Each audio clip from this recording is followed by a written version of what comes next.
Welcome to the Breonna Turner Show. I'm your host, Wayne Turner, and I have my friend Rob Dauster from the Field of 68 with me. Earlier, we had a conversation with Derek Anderson, so make sure you tune into that this week.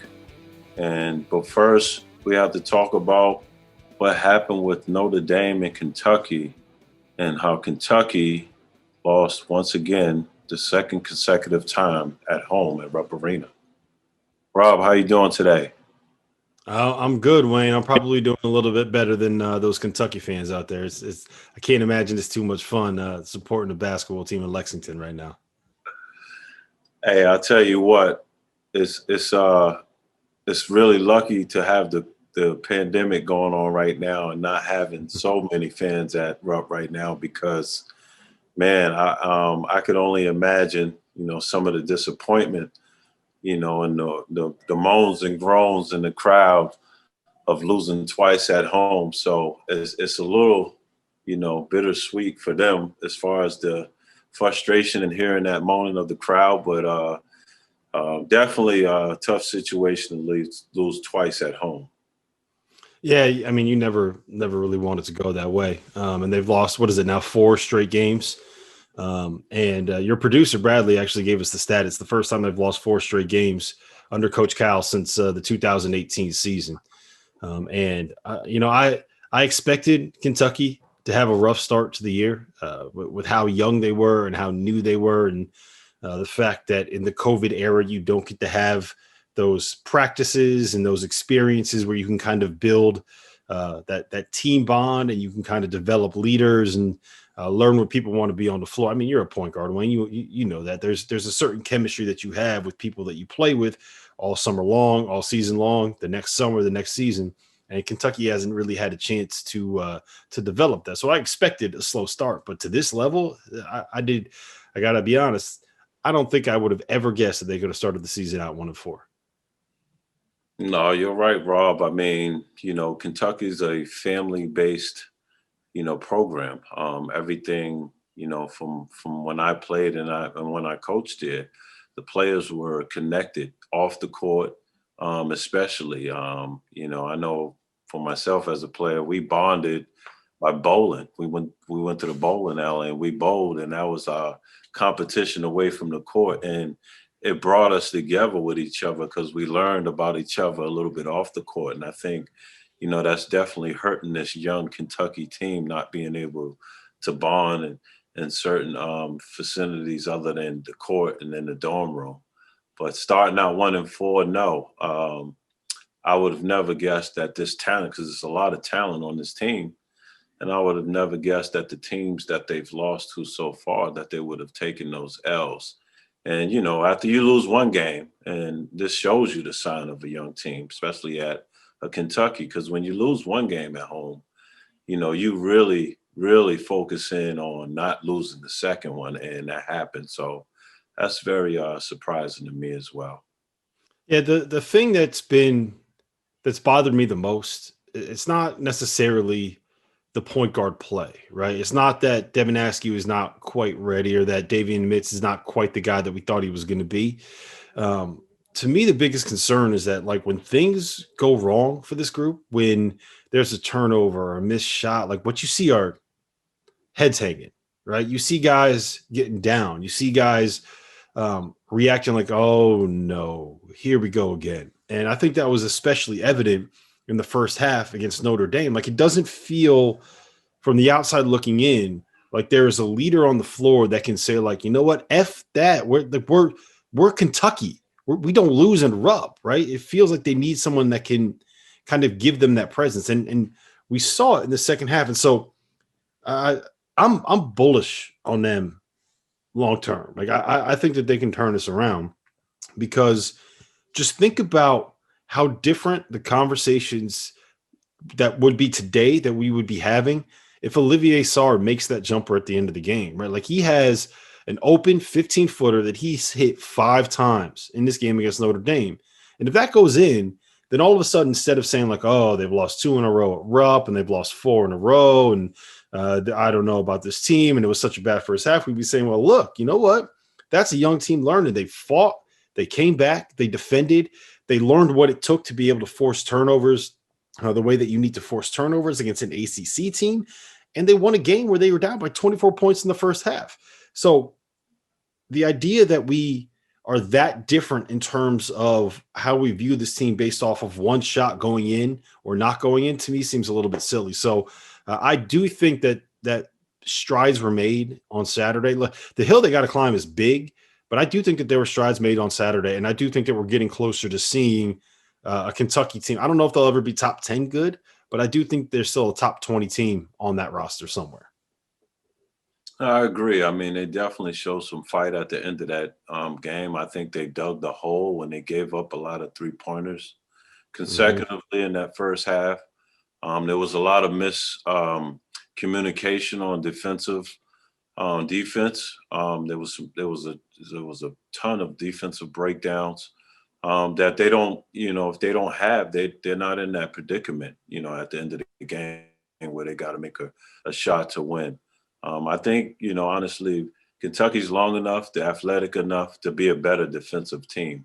And Mhm. once they start to grow defensively, like you said, Rob, I totally agree that, they could possibly pull themselves back in that top 10, but that has to change definitely over this time that they have off.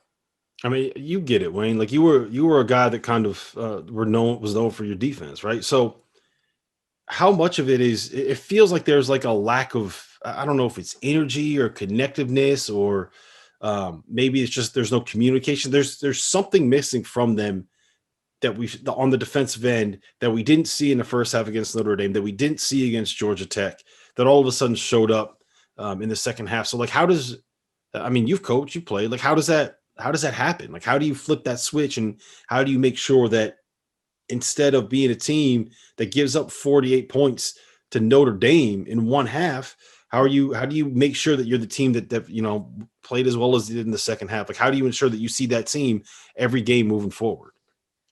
Well, it goes back to, what I talked about earlier, the trust.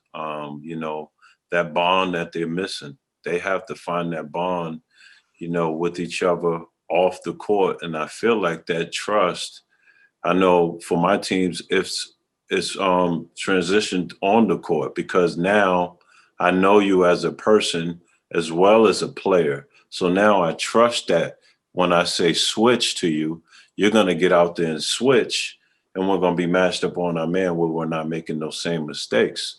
And then, practice, that all happens in practice as well. And but I solely believe the trust in each other will help them, especially defensively. I think they have the offensive tools with Terrence Clark and Brandon Boston and even Saw down low. I think they have the tools there offensively. I just think defensively, they need a leader out there that's going to say, hey, we're not giving up 3 3-pointers. We're going to get out on our man and we're going to stop these guys from scoring. Yeah, and I honestly don't think that they have to be great offensively. Or like I don't think that Coach Cal built this roster expecting them to be Gonzaga or expecting them to be like the Iowa team that we saw put up 105 points the other day. Like that's not the way this roster is supposed to work. Like we know that there are going to be question marks about the point guard. Like Cal built this team knowing that there were going to be questions about that, and he's making adjustments. He's sliding Terrence Clark over to the point guard spot. Is actually interesting. On another pod on our network, Antonio Anderson, who played for Cal when he was at Memphis, said that this Kentucky team reminds him a lot of the 2009 Memphis team, where they started out and they lost like 3 or 4 games in the first 6 weeks of the season when they were a preseason top whatever team. And they made the switch to move Tyreek Evans from off the ball to on the ball and let him run the show. And that kind of feels like what we're seeing here with Terrence Clark. Now, the difference was that Memphis team was much older than what this Kentucky team is, even though they lost a bunch of players off of the 2008 team that made it to the title game. So there's still room to grow, but I think that like I said, we're seeing them taking steps in the right direction. Now, that said, I think the big thing is like they have to be elite defensively, and they have the athletes and the players that can do it. But if they're not an elite defensive team, then they're not going to be very good. And we saw for at least 20 minutes on Saturday that they really can be an elite defensive team when they want to be. Yes, they did show a lot of signs. There were a lot of segments where they played great defense. And I just thought, okay, well, do that every time on defense, you know? And that's the sign of a team that's immature. That's when maturity, comes into place, because in basketball, it can't just be every other play. It has to be every single play. And when they learn to do that and they start to love it, I think that's when they get better and start to excel and become that elite team that they want to be. Yeah, I mean, part of it is just taking pride in getting stops, right? Like, guard your yard, make sure your man doesn't score. Take some pride in the fact that even if you're not getting buckets, like, you are making sure that your man is not scoring. And I feel like for a lot of freshmen, when they come in, like, it's never an easy adjustment to get to that level. And then combine that with the fact that maybe you didn't get as much practice as you normally do. Maybe you weren't able to play 5-on-5 as much as you would normally expect to. So like, all of this stuff is kind of understandable why we're in this position. But I'm just like, I'm not just saying this because I'm on a Kentucky podcast right now. I said it on my own podcast earlier today. Don't give up on them. Like, there is still a very good team in here. And we saw it for 20 minutes on Saturday. It just so happens it came after 20 minutes where it looked like it was me, you, and Bradley out there defending, Wayne. Oh, you're right. I mean, it's almost like, I got my guy too sometimes, and, well, he got beat. I didn't get beat, instead of, well, let me help. And then let me help the helper. Once they get to learning, okay, someone got beat, I got to help. And then now that person went to help, so I got to help him. And then, it'll all fall in place, and they'll understand what help and team defense is all about, because like you said, it's 5 guys out there playing together against 5 other guys. Yeah, I think that they'll get there. I really do. I don't think that they're as far away, maybe, as some people kind of think. Like, there's very obvious places where they got to learn. Like, Isaiah Jackson is an incredible athlete, great offensive rebounder, can make a lot of plays using his length and athleticism and block some shots, and it erases a lot of mistakes that he makes because he doesn't necessarily know, like, where he's supposed to be. Cam Fletcher, like, so I think my favorite thing about there being no fans in the stands for these games is that you can hear everything that Coach Cal is yelling at people, and you can hear where he is screaming at some of these players, and it makes me laugh when you hear the announcer talking on the broadcast, and like, all you hear in the background is Cal being like, "Cam, what are you doing?" So it's just, I've gotten a pretty big kick out of that. No, you can hit Cal with the fans there. So you definitely clear now. Yeah. And that's just him getting the attention of his players. And hey, everybody has their own philosophy, way of coaching. So that's what. And look, man, it's worked. He's won a title. He's been to, like, what, 4 or 5 Final Fours. So it's worked. Like, I give him some time. I think that they're going to get there, Kentucky fans. I honestly, I'm not just saying that because I'm on the Burner Turner show right now. I really do believe that Kentucky's going to get this thing turned around. All right, Rob, thanks for coming in for this interview. I appreciate you so much. We got a great interview coming up with Derek. Well, welcome back to the Burner Turner show. I got another special guest, another teammate that I played with back at Kentucky. He was a lottery pick, drafted 13th by the Cleveland Cavaliers, 1996 NCAA champion, and also 2006 NBA world champion. Before we get into this conversation, make sure you subscribe to the Burner Turner Show. You can do it on Spotify. You can do it on applepodcast.com. And tune in. But right now, we got my brother, my friend, my big bro, Derek Anderson, on the show. How you doing today, bro? What's going on, bro? Oh, man. Good to see you. I appreciate you coming on the show, bro. This is my 5th episode.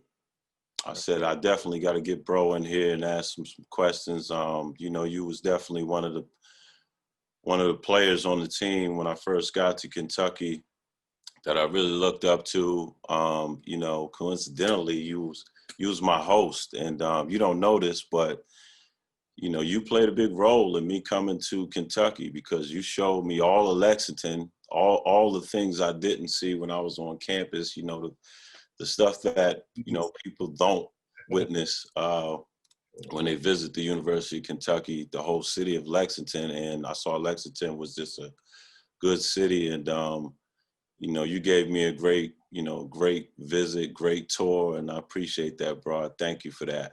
Absolutely, man. Absolutely. But want to jump right into into your story. It's very interesting to me because, when I was being recruited, when I started getting recruited by Kentucky, I didn't even know you were there. Coach, you was one of the players that Coach, didn't mention as far as, being a good player. I mean, I was like, who is this guy right here? I mean, Derek Anderson. I remember speaking to you on your visit. You sounded very, very confident that you was going to play that next year. You was redshirting. Mm-hmm. And, it was definitely interesting meeting you because I had no idea that you was there. Now, you started at Ohio State and then you transferred. Yeah. Why did you transfer to Kentucky? What impacted that decision for you? Well, I was having a great sophomore season. I was expected to come to the NBA draft that year. I just won the Olympic MVP the summer before against lottery players, and they had put me in the first round of the draft. I had never thought about the NBA for one, but I heard I was good, and we had played Kentucky in the Maui Classic that year, and I had like 23 or some points. And so I remember hearing all the words and hearing people talk about me, and I was like, well, that's intriguing. And we were playing Michigan, and I was having a great game on TV, and I tore my left ACL. So all my thoughts about trying to see what the NBA was like, I don't think I'm going to do it. And then the program was going on probation because like 4 of the guys of my rookie class transferred or got kicked off the team, and the rest of the guys are graduating. So we had like 2 guys return. I'm like, I don't think this is a good situation. And I had to rehab my left knee. So it was a situation where I was forced out. Like I had to make a decision. Do I stay here and struggle, or do I go somewhere else and sit out and rehab? So it made a smart decision for me to go somewhere and sit out. And as soon as I said I was transferring, my first call was Rick Pitino. And it was ironic because we had just played him like 2 months before. And I was like, okay, well, he's seen me play, so I think he knows my style. I started researching Kentucky, how they play, and I was like, I would love to be in an open court and utilize my skill set. Back then, the Big Ten was kind of athletic, but they were a lot of, like, Michigan was only really up and down team in Michigan State. Everybody else is kind of beat you up basketball. So I said, well, I want to go play in the SEC where it's like up and down. And once I looked at that and Coach Pitino called me, and then I was like, you know what? I think that's a good fit for me. And he told me, Roderick Rose would be gone by the time I was eligible. He said the only person was coming in at my position was Ron Mercer. And I was like, well, I got a freshman. I'll be a junior. So I would have gained some knowledge. If nothing else, he and I would compete and go for that job. So I felt confident enough that I would be okay to play there. So once I transferred and got on campus, and that's why I guess when I finally met you is, like, I played point guard before, but when they told me you was coming and Epps was there, I was like, I ain't got to play it no more. Because they told me you was a McDonald's All-American. I was like, well, I know he's not going to sit. Like, this dude's he's good enough to play when he gets here. So I was excited about that when I met you, man. It was and you was always smiling. You was cool, laid back. You didn't say anything. I didn't know, like, you never even seemed excited until I took you to the music store, the G-Town music store. It's like, they got a music store here. This is cool. So once I got settled in with the familiarity of the players and the team, I felt really comfortable, and I was cool. Yeah, and kind of off the subject, later on I found out that was my third cousin that actually ran that store, G-Town. He was my cousin. Crazy. Oh, yeah. Small world. But just backing up, I know, I think I had heard that you didn't play AAU ball. You went to Dauster High School, and you never played AAU basketball. Like, how did you get exposure? Like, who what were the teams recruiting you, out of high school? Mm-hmm. Well, what happened was of course, I didn't have parents when I was 10 or 11. Like, nobody saw my parents until I was 30-something. So I lived in project housing, stayed with a high school coach, stayed with my uncle. So I was and then I had a child when I was 14. And I was a single dad at 15. So I was having my son with me for like every summer. I mean, all through the year too, and the summers. So by the time he was about to go back with his mom, I was 17. I was going to my senior year, and I'm like, well, I can't go. I got to work. Like I had to take care of my son. So I never ever played one AU ball. I got invited to the camps and all the elite camps in Indianapolis. I got invited to all these camps. I got invited everywhere, and they were sending the mail to my high school. They send your mail somewhere and invite you. Back then. It wasn't like emails now or just send you some message on your Instagram or Twitter. But back then, they would send all your information to your house or your coach. So they would send it to my high school coach, and it was usually during when the summer was starting. And nobody was getting the mail, so he wasn't getting the mail. He was like, man, ain't nobody coming here. And my sophomore year, we played against Rasheed Wallace. What was the school called? I forget the name of that school. Simon Grass. Simon Grass, yeah. Okay, yeah. And Aaron McKee was on the team. Like and I had 45 points. So everybody was like, well, who is this dude? Like they started reaching out. And they was like, well, who is this dude? Then I got my first letter from people watching them. From Iowa's, Nebraska. Like I was getting them from Big Ten schools, and I was getting them from Florida schools. They were just interested, no offers. And then my junior year, I went to some tournament in Vegas, and I really had a great showing out there and played against Derek Fisher. So every time I got to go somewhere, I performed in front of people, and I think that was it. And I was on people's radar once I got to college, of course, from the Olympics. But before then, I never played AAU basketball. Never was on a team. I played our dirt bowl here, which you just go down and play neighborhood against neighborhood, but that wasn't like college coaches were there. So I never played AAU basketball. So my recruiting came from me playing great in high school games. And then I would put up, like when certain teams would come watch other players, I would perform then. Like I remember University of Louisville came to watch another guy, and I had like a crazy quadruple double, like a crazy number. It was like 36, 18 rebounds, 11 assists, and like 10 steals. It was just one of those games you just was on. Like I never came out of the game, and I had a great game, and then I got recruited by Louisville. And they had never came to see me, and I was in the backyard. So until people came to see other people, that's when they started hearing about me. And I just got recruited that way, word of mouth.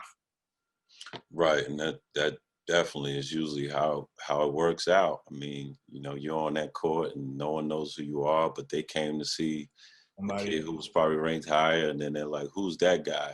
So I definitely see that happening. Because I was like that when I got to Kentucky. Who's that guy? Who is this guy? Heard of you. Exactly. Just didn't see you enough, yeah. And just moving forward, so when you got to Kentucky, what was that transition like for you? Obviously, Ohio State was Big Ten, SEC was a different conference. So, like, you played for two different coaches. What was the transition like for you? I mean, you had to sit out 1 year. I think I want to say you sat out some of your sophomore year, and then you had to sit out a whole nother year. Like, there must have been some serious soul searching going on in there for you, bro. That's a long time to sit out. I mean, how did you handle that? I always tell people, like, from what I've gone through as a child, like, I never took anything for granted. So what I would tell people is whatever time you have, make good with that. Because my freshman year, I played all year. But I know our first game of the first part of the season, I broke my finger in my freshman year. So I didn't even play the first 6 games. So I've never played a complete season until my junior year. But my sophomore year, it hurt my ACL. My year, I had to sit out. My junior year, I won a championship. But then my senior year, I only played 18 games. Wow. Remember, I tore my right ACL. So I had but every time I played in those 18 games, I was putting in work. Like, I was trying my best to put in work. And some guys would be like, well, I'm going to play around. I never did that. Like, you would throw me the ball and be like, why would you try to dunk that? I was like, man, listen, I got to finish the play, or I ain't, I'm thinking to myself, it's like, just give everything you got while you're on the court. And that's how I played. And I think that's what people saw that and said, no matter how many games he played, when he's out there, he's good. No, I definitely get that. And I think, because when I got there, it was like you had such a focus. Y'all probably didn't pay attention, but you, Tony, Walt, all the upperclassmen, even E, I looked up, I always was watching y'all, even off the court. And you was one of the guys that always carried yourself like a pro, off the court. And, that was something I've always admired about you. You was real grounded, real disciplined. But I always, questioned like, what was that transition like? Because you had to sit out, so much of that time. When you tore your ACL, obviously we was all devastated. You was, our leading scorer during the time. I think you and Ron was trading every game. Who was leading by points, 0.10 of a point, something like that. But y'all was our guys. Y'all was Butch and Sundance, the Outlaws. You know what I'm saying? Out there on the court, y'all had that knack for each other. Like, I think at some point y'all was being compared to, Scotty and Jordan. You wore 23, Ron wore 33, and it was just amazing to play with you guys. But then when you went down, a part of our team went down. But I thought about your career. Your goal at that point was to, go in the NBA. And I just wanted to know, because you were so calm about it. You were so confident that you was going to get back and still make it to the NBA. But when that happened and you went through the surgery, like, what was you thinking? Did you think your career was done? Well, here's the thing, and I think like I said, you're the way you grow and the way your habits become who you are. That's what it was. Like, I've been through so much at the age of 10, 11 years old and 12. Like, I've been abandoned by a parent, left in an empty apartment. There's nothing compared to that. So for me was, when stuff happened to me, I adjusted. Like, when everybody was like, well, you didn't cry, you didn't get upset. Like, no, I know I'll be all right. That's why I kept telling y'all, man, don't y'all worry about it, I'll be all right. Like, I knew in my mind that I was going to be okay because I came from that. And I was in Kentucky with free clothes, free shoes, like food. Like, I'm thinking of a different mentality. I wasn't caring about the NBA because I said, get a degree, get a job, and go take care of my son. That was my mindset. But when you start playing basketball, it teaches you to go harder.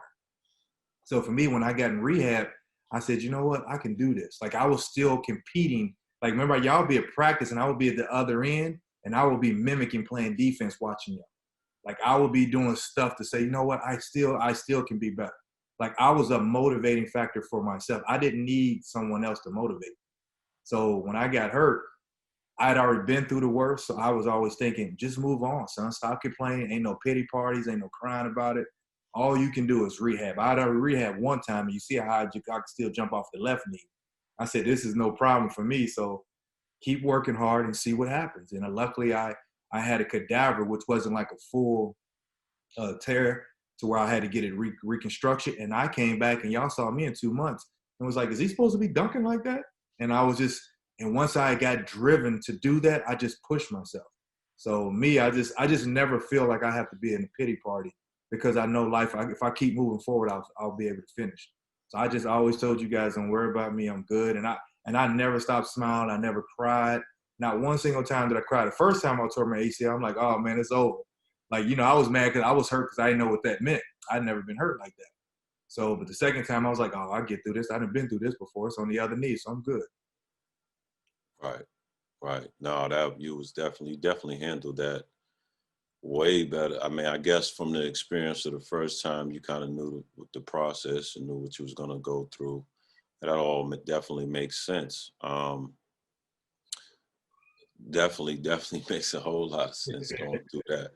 Now, we're out west, and you practice. I tell people the story, whenever they ask about it.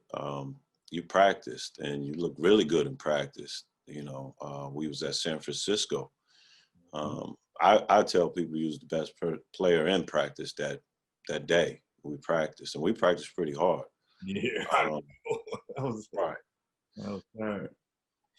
So, Final Four, Minnesota, you get in and shoot those 2 free throws. I mean, did you think you was in for I thought you was in for the rest of the game. Like, how did you, what was, what happened right there, bro? I mean. What happened was Coach Pitino had been watching me, because after every practice, I shoot free throws. Like, I was always the guy, he'd be like, get on the bus, come on. I'm over here still shooting. I've always shot 100 free throws after every practice in high school. So when I got to college, I did that too. And he was always telling me to come on, but he saw me shooting. He saw me shooting left-handed free throws. And then he saw me playing with my free throws, and he was like, I'm glad you can make them. So in my mind, I'm just thinking, he's having a conversation like maybe he may play me or not. But then he looks at me, he said, make these free throws. I'm like, okay. So he throws me in. So I knew I wasn't playing. I knew it was to make free throws. But then the next day when we went through walkthrough, he asked me how I felt. And that's when I was like, okay, now I might, you know what I mean? Like, I'm thinking I'm about to play. Like, Minnesota, I knew I wasn't playing. I knew it was for free throws because he had sat there and watched me shoot them. So in my mind, I knew he was like, well, let me see if this dude can make these free throws first. And I knew what that was. I knew I wasn't playing that game. Plus, it was at the end. Like, I was like, I know he wasn't going to put me in at that point. But I felt like the next time he might play. I knew I wasn't playing the Minnesota game. Well, I definitely thought you was in the game. I got excited. The whole crowd got excited, and I was like, "Bro's back. It's about to be on." We were making our run, and he took you out. I was like, "What happened?" He messed my point average up too. At 2 points, killed my 20. I went out down like.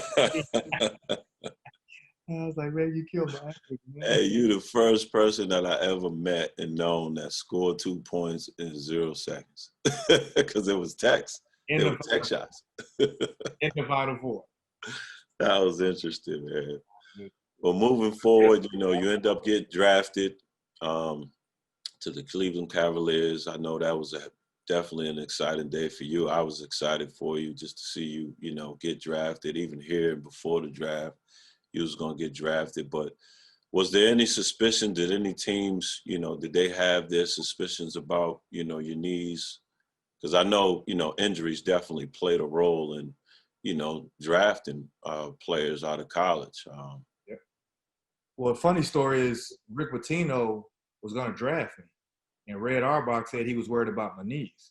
Like, me and him talked, and he was like, I'm trying, but he was like, man, we don't want the guy's knees because they don't know if he's going to last. He said, we can't risk a lottery pick like that on a guy who my knees might be bad.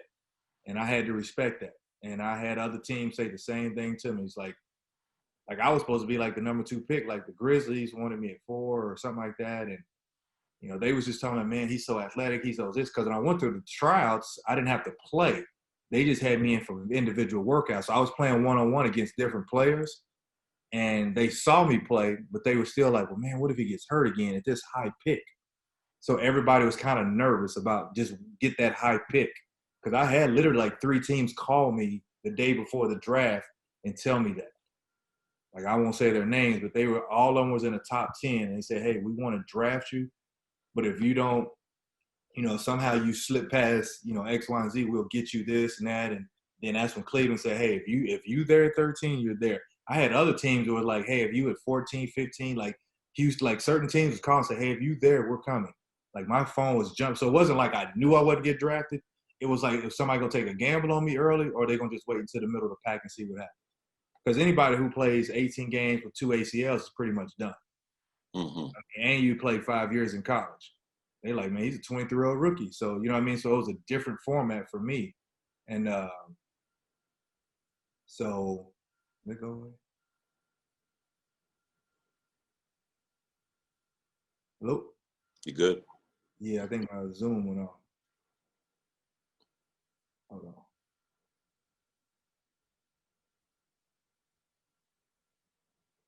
There we go. Sorry about that. Yeah, so it was unique for me to know that I was getting drafted, but then to also know the situation why, and I could respect that. I got drafted 13th, and Kobe Bryant got drafted 13th. So long as you get in that lottery and you're able to play, I think you were pretty satisfied at that point. Right. And yeah, I was really happy for you, bro. Put that hat on. You tilt that hat like how you sported. I was like, yeah, bro. You know when I got drafted, that they showed you rolling the bowling? They thought that you was me. Yeah. I was like, good roll, man. I said, you made me look good, man. I saw that. Yeah. Trying to say you was a good bowler. That was me getting that strike. That was you carrying us. It was. That's true. I remember that. Yeah. Man, we used to have some bowling games, man. It was awesome, man. Awesome. We won't get into all the details, but we had some good bowling games. Had some great time. But moving forward, you played on 7 different NBA teams. You know, your longest stay being in Portland. Which one was your favorite city, and which was your favorite team?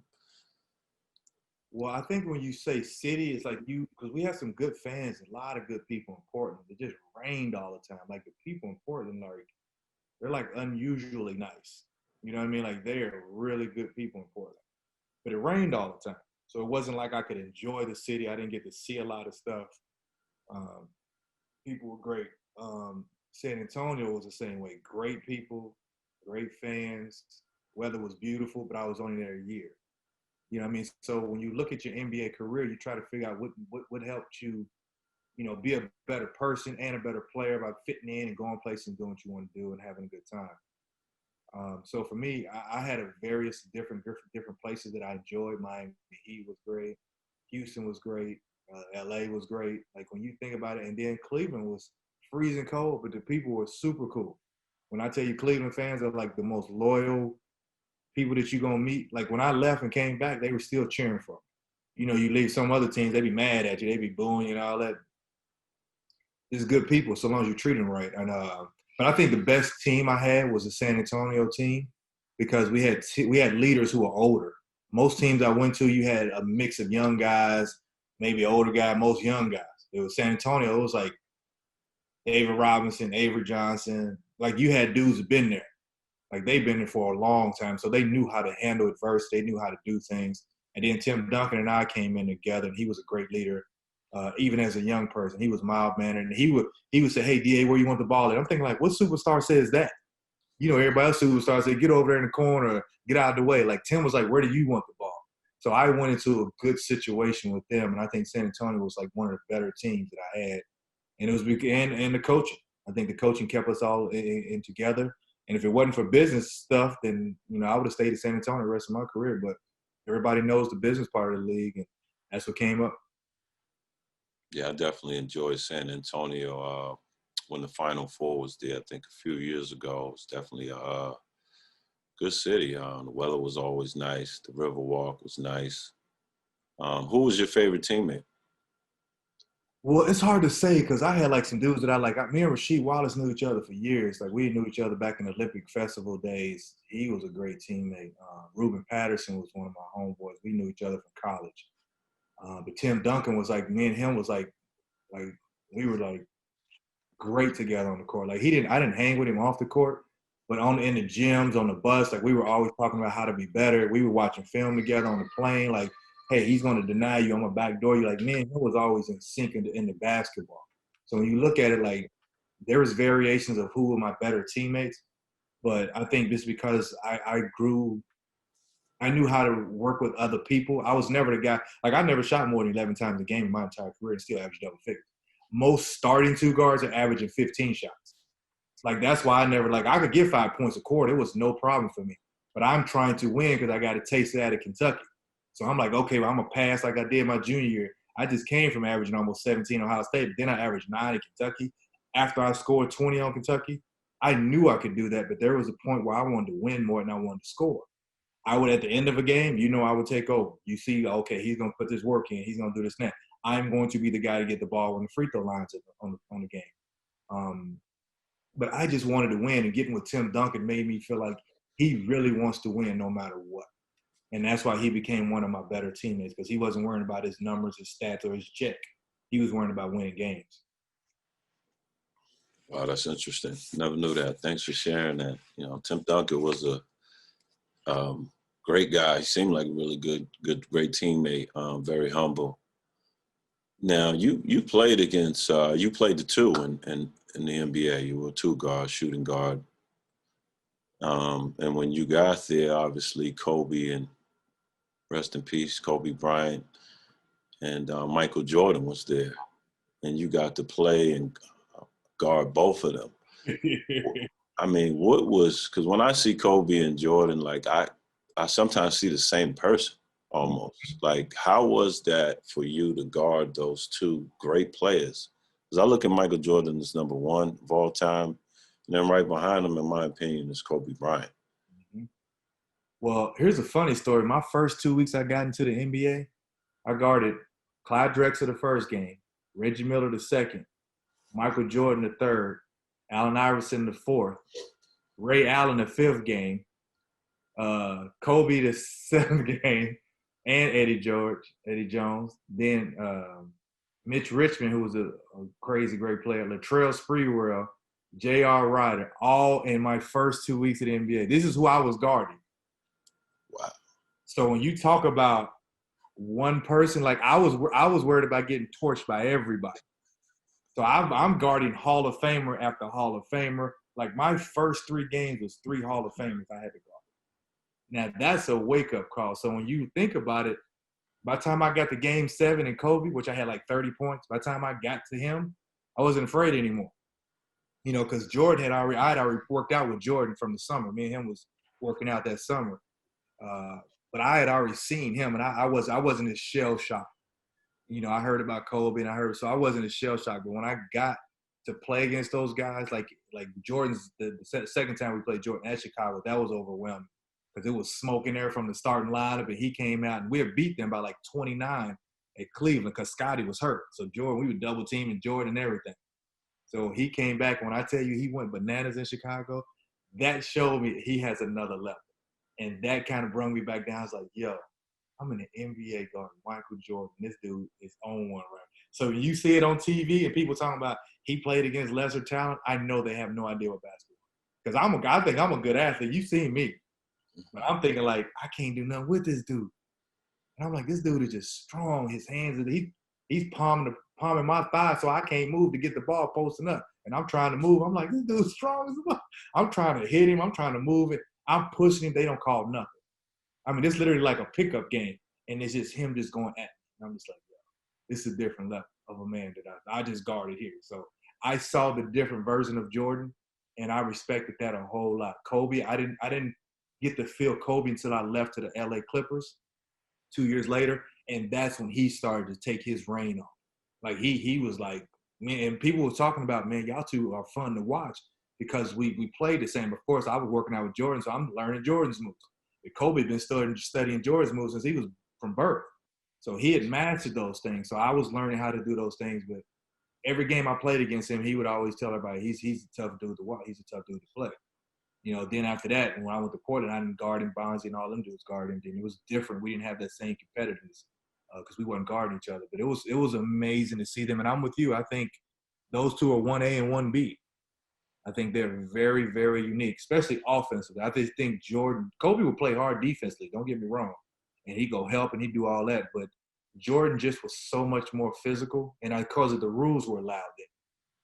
Kobe couldn't put the hand on, so I don't know if he would have been able to do the same. But Jordan would literally grab me by my hip and not try to keep me from moving and squeeze me. So he's squeezing my ribs and my skin. I'm like, yo.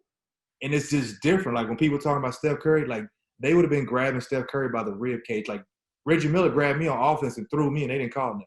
I was coming to guard him. He grabbed me by my shoulders and threw me. They didn't call nothing. That was the physicality of the NBA when I got there. So it's a different feel. But I think Kobe and LeBron and Jordan are like unique players. And I think like we don't see a LeBron at all because of his size and his IQ. Like if anybody would play with in my time, like I know Jordan, Kobe, Magic Johnson, and LeBron are 4 dudes that if you gave me any of them dudes, I believe we can win a game.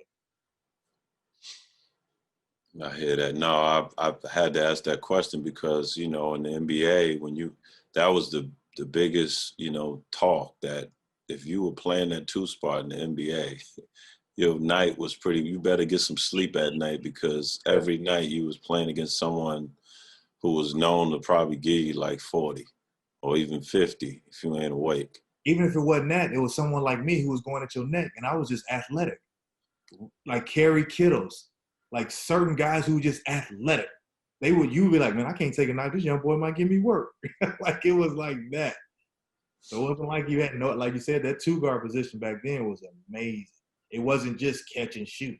It was play defense, go back down to work. They would post you up. They would come off screens, pin downs, pick and rolls.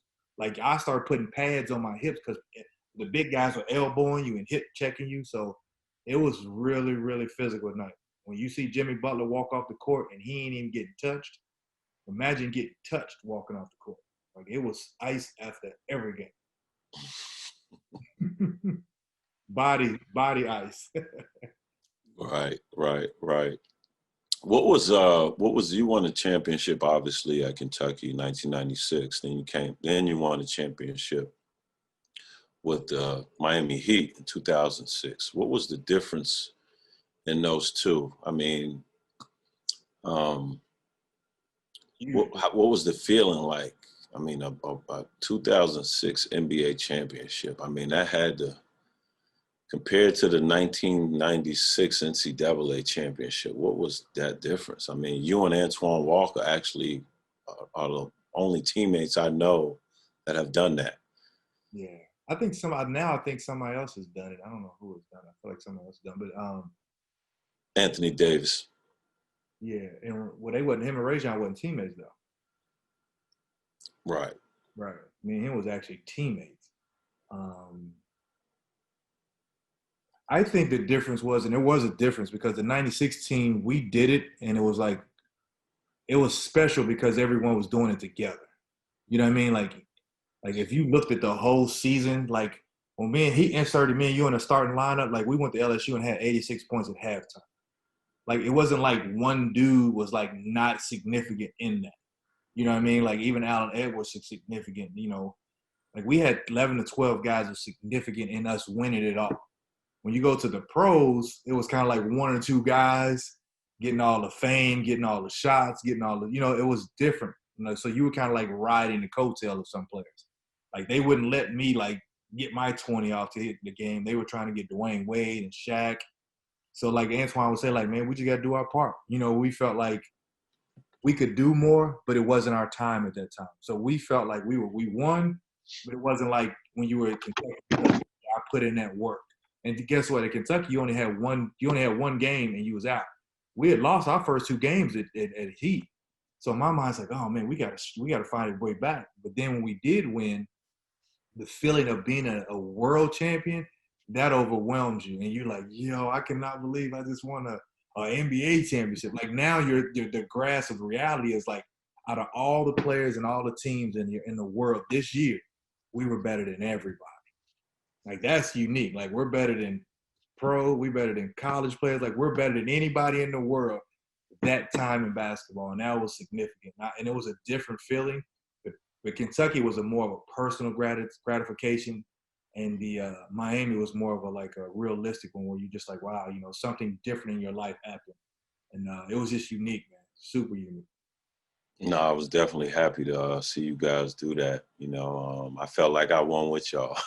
I definitely was rooting for y'all to bring it home. And it was just amazing to see that you and Twan was on that team and y'all were my teammates at Kentucky.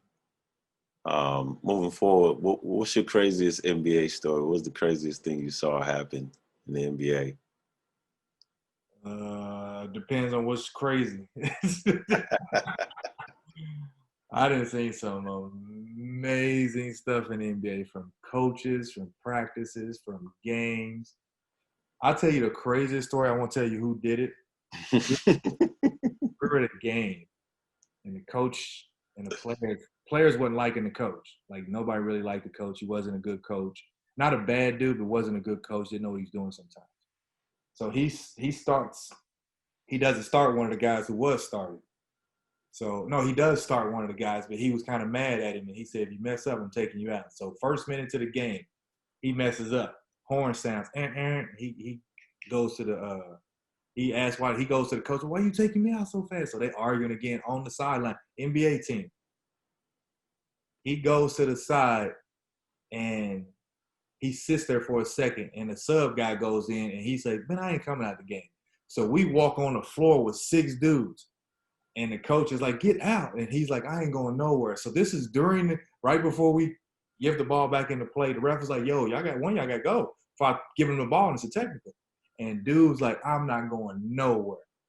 He yells this out. So everybody knows he's not coming out. So the dude who subbed in for him said, this is embarrassing, man. I got to go. He went out and took himself out because it was embarrassing. Coach let him play. He had one of the best games of his career that Wow. So think about that. A coach is about to take him out, but then he has to leave him in because he didn't want to come out. Yet they suspended him that next day because he detrimental to the team. He was acting a fool. But dude wound up, he was a good player, but the coach was so bad, he didn't know what to do with the dude.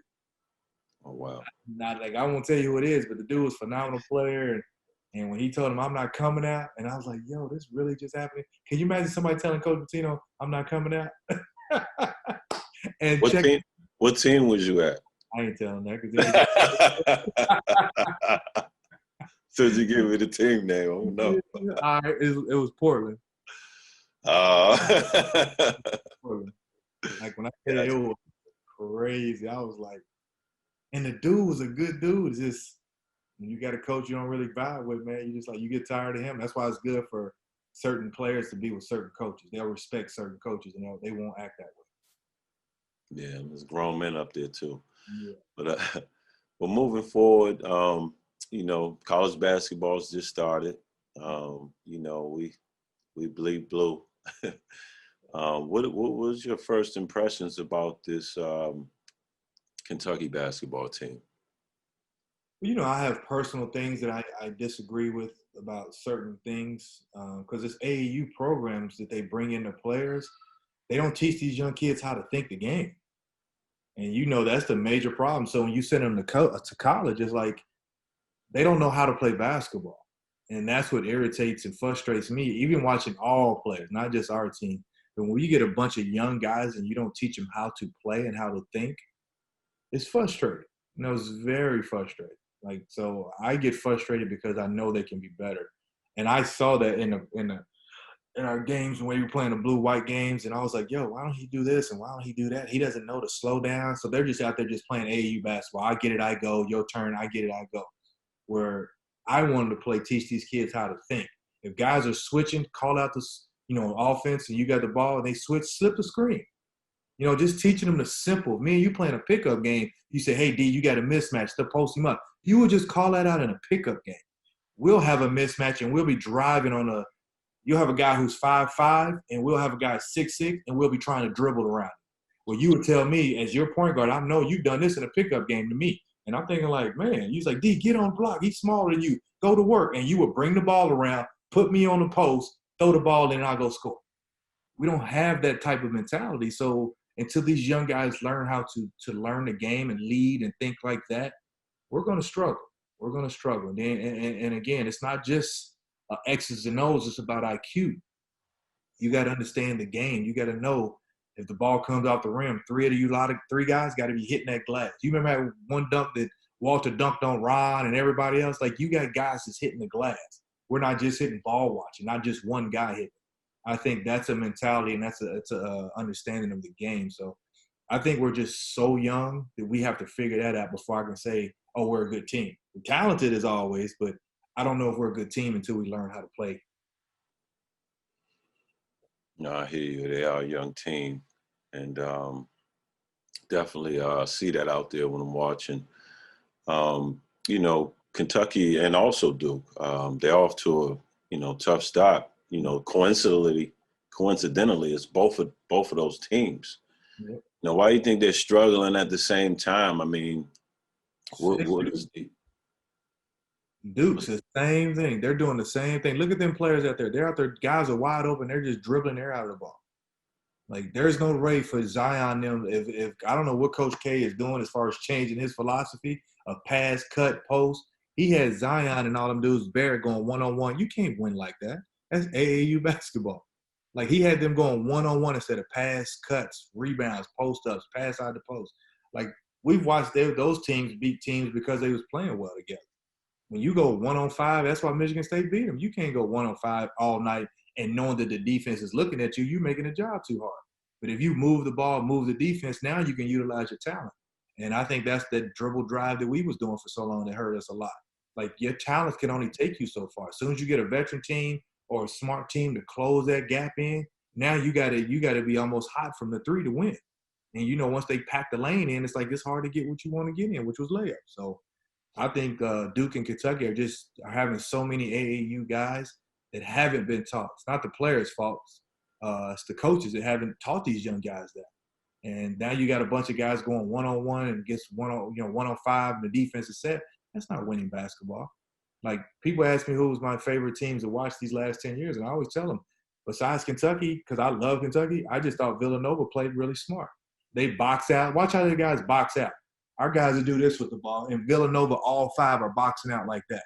That's just fundamental teaching. And I think that's what the teams that I like to watch the game to play is people do it the right way. They know how to play basketball. They might not be the most talented, but when I watch it, I like watching good basketball, and I like watching those type of teams.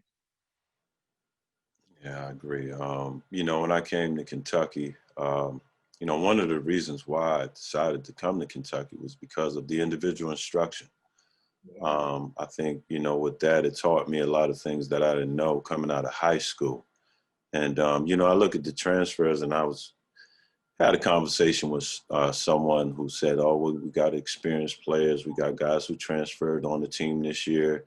And I told them, they're like freshmen too, because they're coming from a different program to another. You went through that experience. How was that transition for you you were an experienced player coming to Kentucky. How was that for you, making that adjustment playing for Rick Pitino? Because you go into Kentucky playing for Rick Pitino or John Calipari, it's a system, and you got to be ready to play. How ready was you? Well, you think about when I came to Kentucky, the one thing coach always said about me, he said he plays every possession. Remember? He's always said, this dude just go like, damn, remember, I used to be like, man, he's kissing up to you. Because I was like, no, I just played every possession. He was our best player on that team. Yeah, like I played defense. I would take all around. But I was playing hard and smart. Wasn't like you couldn't do some of the stuff I could do, but you were a freshman. You were learning the game. That's why you wound up being as great as you were, because you learned. Like, you didn't know everything your freshman year, but then your sophomore, like, you picked it up, and then you could lead. You know what I mean? Like, how many times you slowed people down at first? You were Burner Turner. You was just going. It'd take you 2 dribbles from one end to the other to get to the layup. We're like, yo. But then when it's crowded, you learn to slow down. So for me I had already had the IQ part of it, and then the work ethic, and then I learned his system. Like, if you can think the game, your talents would look better. That was the whole difference. If you just utilizing your talent, you're not going to look the same. But I knew I could play because I was a smart player from learning the game. And that was the difference. When I came to Coach Pitino, I was always taught to be an extension of your coach. So when he would tell me something, he would be like, D, I need you to do this. I'm like, okay, hey, y'all, we got to do this, because he'd take us all out. Like, I'm telling Tony and him, like, look, he'll take us out. Like, do this. If it don't work, it's on him. And it was like, okay, we did exactly what he told us to do. When we did that, it was just like it became easier. And I played hard. Like, I sacrificed on that team. My junior year, I averaged 9 points. Like, I know I could score on other teams. I knew I could go. I would get called for one-on-one plays at the end of quarters against this mismatch, because I was a small forward who was actually a point guard or a 2 guard. So I knew I had mismatches. But I think playing with Rick Pitino, he taught us how to continue to play through every play. So if you're down 10, up 10, don't take a play off. And that's what a lot of people do. They'll be up 10, all of a sudden they get lackadaisical, come down, do something silly. Not him with us. He'd be like, don't you do that. Like, this game ain't over. And we knew we couldn't take plays off. You know what I mean? And I think that motivated us. And like you said, the individual instruction, that 3 dribble max, and then you going back to each other. Like, you beat me, Tony Delk, and somebody else. Like, you just whooped us like the whole individual off 3 dribbles. And then you got stuck with Tony Delk at one time. And you scored like 4 or 5 buckets on him. And he was we sitting here watching like, yo, he is killing TD. But that taught you how to use 3 dribbles and not 7, not 8, not 10. Your 3 dribbles to get to that cup or pull up was incredible. And I think that's what Rick Pitino taught us, is not take plays off and to develop a killer instinct. And that's what we did. That's funny. You mentioned the 3 dribbles, bro. I hated the At first, it was so tough because, you only had 3. Yeah. So I was like, man, I'm used to going between the legs, behind the back, you know what I'm saying, in and out, cross. Hey, the first time we played one-on-one in individual instruction, I must have dribbled like 5 times right off the bat. And Coach O'Brien, Coach O'Brien said, whoa, whoa, whoa, whoa. You're not going to be able to get all that many dribbles. There's going to be people waiting right in the lane for you by the time you get there. So you only get 2 to 3 dribbles to make your move. If it ain't nothing there, then you got to make a play. Yep. Yeah, so that you definitely brought back a memory there. Man, that was a wake-up call for me. I know I wasn't in high school no more, that's for sure.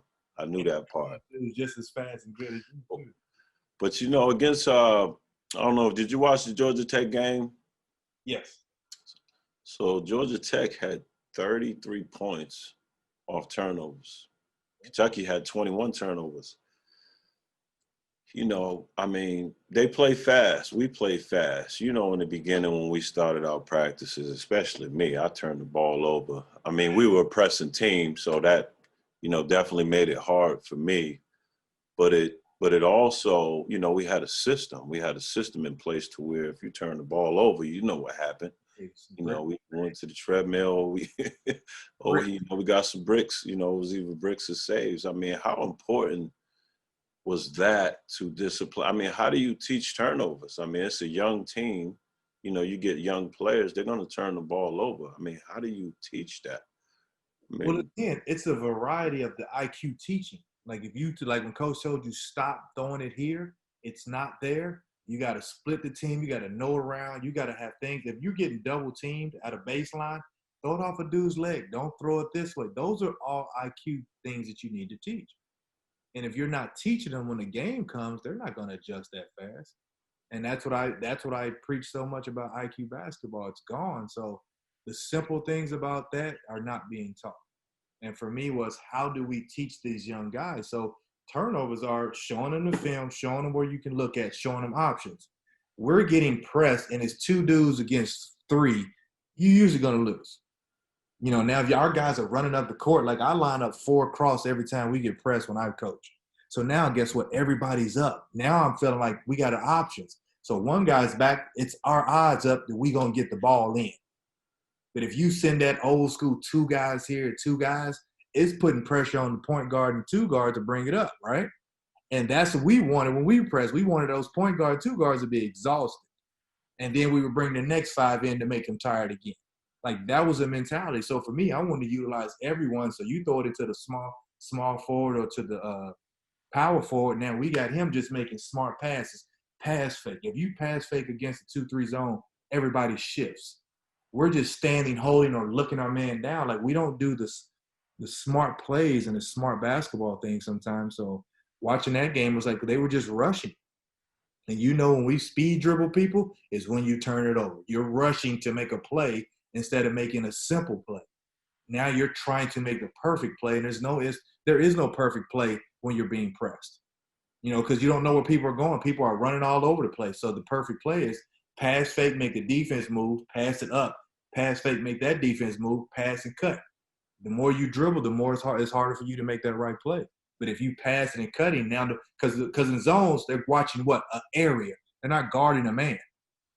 Like that was a difference in like when Rick Pitino started doing the matchup zones, you had to guard that dude. So just run a man-to-man play, and that's how people would beat you. But if you're running a 2-3 zone and they're matching up zone, they're just matching up. But if you're playing a regular 2-3 or 3-2 zone, people are guarding an area, not a man. So imagine if you put overload on one side, 4-on-3 on one side, 1 in the middle. The weak side guy's got to guard somebody. So he's going to flash up. You have the weak side guard come back for a lob. There's nobody back there because he's used to guarding the area.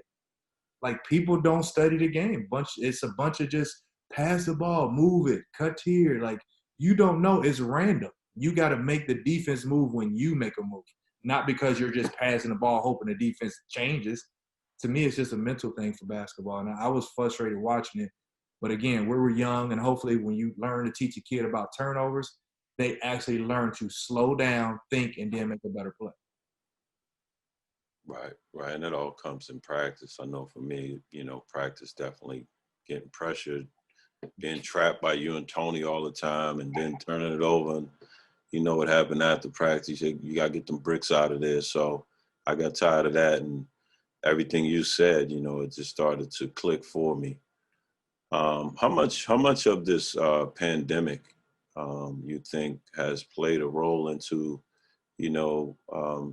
this Kentucky team not being able to experience, just the crowd. I mean, for us, like when that crowd got into it, that momentum shifted and, everything we went on like 20-0, 20-2, sometimes 30-2 runs. I mean, how much is that you think has affected this team? I think it's affected everybody in some way, but it still doesn't affect how you play once you start playing. Like me, we would play a pickup game and we would go out there and play just as hard. Like we'd be out there fouling each other, rebounding hard. Like we would do everything that we need to do to win anyway. We might not have a 30-2 run, but we might go on a 10-0 run, because there's no crowd that's making you amped up. But when you're playing hard, it's just a natural feeling. Like I would go play a pickup game or the summer league, and they'd be like, man, you play this hard all the time? It's like, yeah, it's a habit for me. You know what I mean? Like it wasn't like I need a crowd, but then I went to play in the Rutgers and I heard the crowd and I went bananas. Like I just started jumping all over the place. So I get the momentum and the feeling and adrenaline. But once you play, your techniques and your habits and all that, your work ethic still should be taken over. I don't think it should stop you from being able to finish and play hard though. But you don't think the motivation as far as, like basketball player, no. I don't think that's motivation to have a crowd for you to do what you need to do to be better. I don't agree with that. I know it can help when you're playing against a team on the road and that team is rattled, but it shouldn't matter how you play. It should mess up with the other team. You know what I mean? Like I think that's what, like when you hear the crowd and the guys get nervous and the defense is making a bad play, but it shouldn't affect how you play. It should affect the other team. Got you. Outside of the team that went 39-1, most of Cal's teams and John Wall's team obviously have gotten off to a slower start. Even his first Final Four team, people don't even remember that. Like they were up and down as well. Lost a few games that probably Connecticut wasn't even ranked. I mean, they ended up winning the whole thing that year, so they proved that they were good. But at the time, they weren't ranked when they ran into them in Maui and got blown out. How soon do you think this team's going to click? Like, when are they going to start to get better? Do you think the 3-a-days that Cal's, starting to do or is going to start to do, going to help them as far as, them getting better and being prepared for conference play? I think it's not about quantity. I think it's about quality when you practice. I think if you're doing 3 hours a day and it's the wrong thing, imagine if I just did this every day for 3 hours, I'm not getting good. I'm just getting tired. And that's the thing. Are they actually learning what they need to learn to get better? Are they actually listening to what coach is telling them to get better? Like those are the things that I wonder what's going on. Because if they're listening and he's teaching them the things that they need to do to get better, then I think it'll happen sooner than later. But if they're just practicing the same way, they're just going hard at doing the same stuff, like I don't think they're going to get it. And hopefully we can get it because they're so young.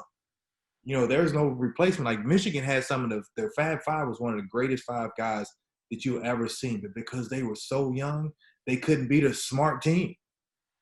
That's all it was. Like they beat everybody, but they couldn't beat smart teams. And that's what I'm saying. You can have talent, but if you're not smart, if your IQ isn't just as the best it can be, like someone smarter will beat you. That's what I worry about. It's like, are we learning how to play the game as a unit, and are we learning how to play the game?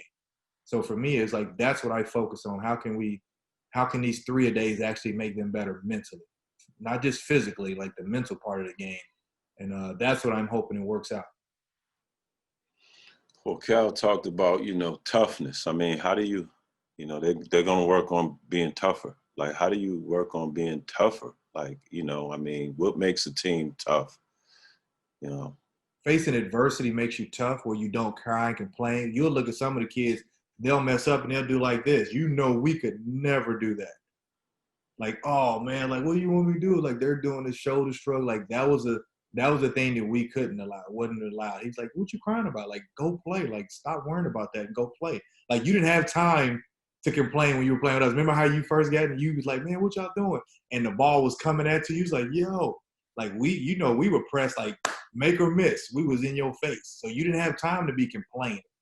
And I think that was a significant thing. You take the complaining out and you try to teach these guys, just move on to the next play. Like, I think that's a mental toughness. And then you think about the other toughness is practice boxing out. Like, that ball goes up, everybody hits it. Don't be loose diving for no. Go, if that ball goes up, stop doing this and go looking for the next guy and box out. You watch the tape. Just go watch the videotape. Every now and then they'll try it, but it has to be every single time. And I think that was a that's the toughness I think he's looking for. Because that's all you got is mental toughness and boxing out and playing hard. There's no ain't nobody fighting. So toughness is about doing the right things, fundamental basketball. That is what toughness we need to have. Who do you think is the go-to guy on this team? Well, I think we haven't found that out yet. Like, I think you look at some guys can go hard. Clark and all those guys can go hard. But then you think about who's a significant partner. I think is Jackson. You know, I think him offensive rebound and him blocking shots and, you know, doing all the little things. Like, I think Isaiah, I think he's the glue. Like, when you look at Anthony Davis, he wasn't the leading scorer, but he was the glue. You know what I mean? Like, because Darius Miller was the leading scorer. You know, Kiel Gierkes, brother, he played defense, but the glue was the rebounding, the rim protecting, the finishing on layups. Like, he doesn't even need a play call for him. And I think we need to keep making sure our glue guy's not in foul trouble. He's still being effective. We've got other guys. So I don't know who will be the go-to guy is right now. I just know we need to figure that out. But I think Isaiah's like one of the guys that we need to keep working on, make sure he's developing, because he's the glue to me.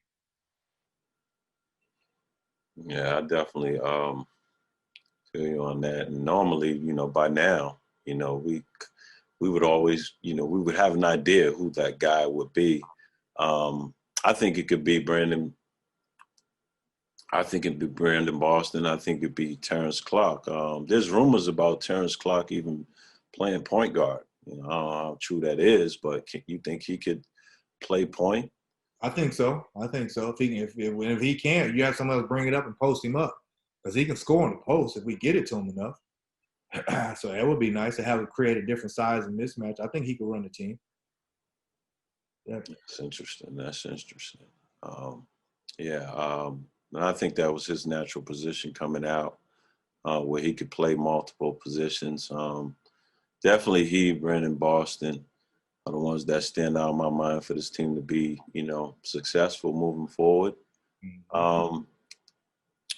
Bro, I had to ask you this question. It's a random one. This is outside of basketball. Your name came up. Now I know there's a football player and then there's you. I don't know the football guy. I just know you.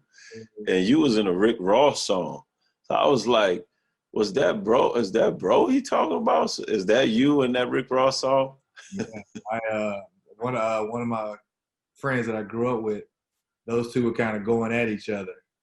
And I guess he didn't feel like he liked him. And then after that, I called him. We talked, and he's like, "Man, my bag. I was just this and that." We was together at the Miami Championship and stuff. But it was funny when he did it. I was like, "But you think about it, that's all entertainment to them." So I was like, I get it. Like, that's so it was you. Okay. I was like, man, that was like 12 years ago. Right. Right. I had to ask you. Yeah, man. But you know, moving forward, you know, I think, you know, people got to get a team a little bit of a chance. Yeah. They'll grow. Obviously, they got to learn, and you know, that's sometimes frustrating because, you know, we're used to the team jumping out and being the best right away. Mm-hmm. But what advice, you know, would you have, you know, for someone like a Terrence Clark? I mean, who has that potential to be the leader? I mean, they're all freshmen. When I came in, you know, I had you, I had Tony, I had Walt. You know, you guys could yell at me in practice. You can get on me in the game when I wasn't playing hard enough, or you thought I wasn't giving it my all, and you knew my potential was, you know, a lot better than what I was showing as far as helping the team win. Like, who could be that guy? I mean, they're all new to each other. So it's like, how can I yell at him? And I don't even really have the seniority to do that. Like, who should be that guy? Well, whoever Isaiah could do it. but I think they're all trying to figure it out. That's the thing. Until you get guys to somebody who decides to be the alpha male and say, hey, guys, we got to come together, bring them in a huddle. Like, I wasn't the leading scorer, but I brought the guys in the huddle. But that was because I was like, hey, I want to win. Like, this, we got to fix this. Like, we can't mess this up. So it can be anybody. It ain't got to be the leader on the team. You remember the 2012 team, who was the leader? Darius Miller. Like, he wasn't the best player. He wasn't a superstar. He wasn't a lottery pick, but he was an older guy. He's like, hey, we can't mess this up. Slow down, guys. Come on. So it can be anybody who wants to win and wants to lead. That's the thing. Like, who's got that in them? Who can actually bring them together and say, come on, guys, we got to work through this. It don't have to be an upperclassman. It just has to be someone who feels like they don't want to lose, and it takes them to get that done. So I think anybody can step up. I don't know who it would be, but I'm hoping that somebody will step up and do that. Exactly. Yeah. No, that's the one thing that stands out to me is who's that leader on the floor, who's getting on guys, pushing them, and making guys wake up and play tougher and play harder. And I guess we'll figure that out, over the break that they have coming up before, the big game. Yeah. But you started your Stamina Foundation. Just want you to just tell us a little bit about that and what inspired you to do that. Well, I think what inspired me was seeing how this world was going. And the one thing that I noticed in this generation that's missing is common courtesy and good people skills. And the reason I started my foundation was like, well, how can we have so much success and so much money in helping young people be who they are and explore life and enjoy life? We should be enjoying life more, but it seems like we got more trying times now. And I always say, man, what's wrong? It's like people aren't nice to each other. They have no reason. People will have a cell phone, money in their pocket, good job, good career, good family, good everything, and they still got an attitude. I'm like, what's wrong? It's like, but there's nobody around them to give them something to fun to talk about unless they're actually wilding out or video games. Like, you and I could be walking up to going to get music and we could be laughing and joking like, you remember such and such? Like, they don't have any kind of fun without drama involved. Our fun was like fun. And I think we've lost that. So I try to teach these kids common courtesy, people skills. You don't have to fit in with everybody. You can enjoy what you enjoy and enjoy life. And I think that's what made me do that. I started seeing so many angry people.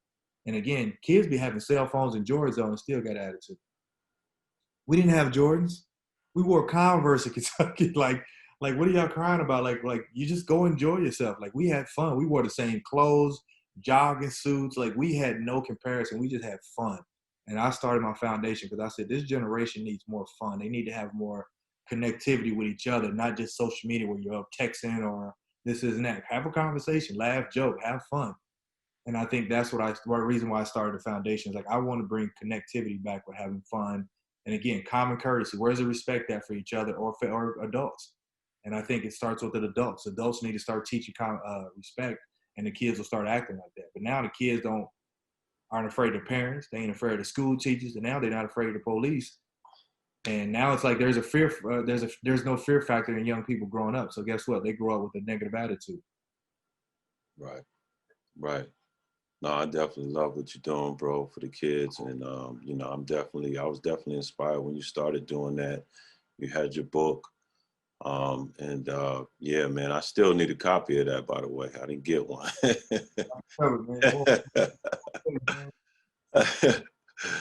But last question, and I'm gonna let you go, bro. And it's another random one off the subject of Kentucky basketball and basketball period. But I have to ask you because, it affected me living in Louisville. I know you've been a Louisvillian all your life. And, the one thing that I had to ask you was about, the Breonna Taylor situation. Like, how did that affect you? I mean, you're from Louisville, you've grown up here all your life. And, when that happened, how did you feel, after that? I mean, I'm not a political person at all. I vote, and that's about it. But I just it affected me a lot, and I just had to ask how you felt about that situation. Well, I had seen how the politics and how corruptness the world is and how politics are. They lied on me on the newspaper before, like a flat out lie. So I knew it was corruption in the world. I knew it was corruption in politics and the governments and police force. I've seen the corruption. I was a part of it. Like, it's just a negative feeling. It's a hurtful feeling. So when it happened, I went into the office. Me and some other people of influence, we went down trying to change the laws, got the laws changed. Like, I was behind the scenes. We weren't trying to, because if I put myself in, oh, we're trying to do this and we don't get it done, it's like, well, he failed us. So we went behind the scenes, and it was some powerful people I was with. And we got that law changed, that no knock law. Like, we were trying to get things changed. And that's what we were trying to do from within, because we knew what they were going to do. They're trying to spin it and say, well, hey, we this, isn't that? No, y'all need to stop that. And we made our voice strong. Then we did some marches, but marches is just a collection of showing, hey, we're trying to support. But if you don't get real laws changed, the walking around, the protesting, that ain't gonna do anything. The protesting has to come with change. The protesters did their part, we did our part, and it's still not over. So I just think it's a process, and it's like back in the 50s and 60s when you're fighting for your rights. You're gonna have to have some people are standing here, some people are in the middle, but we're all standing together. Some people are at the lower end, some people up here, but we're all trying to fight for the same thing so we can balance it back out. So I was hurt, but I had seen it before. I already knew what was going on. Like, just the negativity of the corruption that happens in this world is not cool, man. And I'm glad people stood up for it, and I stood up for it with them. And it's just good to see we're still fighting to make change. Yeah, I feel you on that, bro. I appreciate you sharing that with me. It's always amazing to have you on the show, man. It's good to see you, like always. It's like yesterday. Yeah. We were just winning that national championship, and I appreciate all the advice, all the encouragement you gave me, even after you went to the league. You always came back, checked on the program, see how everybody was doing, even played, pick up with us. And just definitely appreciate you coming on, bro. You've always been there. So, until next time, we'll get up. I think the last time we was on a Zoom I was trying to recruit you.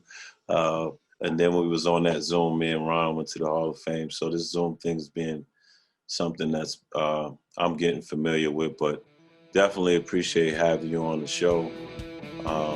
And everyone that's tuned in, make sure you like, subscribe to the Breonna Taylor Show, and listen to our conversations.